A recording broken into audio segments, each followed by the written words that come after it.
Hi everyone, welcome back to another episode of Crypto Basics.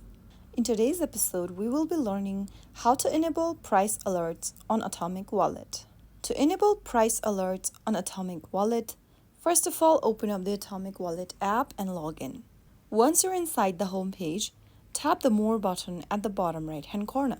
From the More menu, tap on Notifications.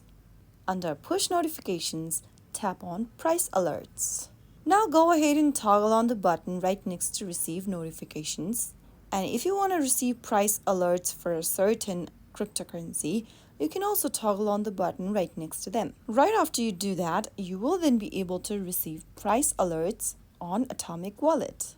Once you turn on the price alerts function, you will be stayed informed about the price fluctuation of your cryptocurrency and potentially make better trading decisions. So that's how you enable price alerts on Atomic Wallet. I hope the tutorial was helpful to you. If it was, go ahead and give us a thumbs up. Don't forget to subscribe to the channel by hitting the subscribe button. Press the bell icon so that you'll never miss another upcoming upload from us. I will be back again in the next episode. Thank you for watching.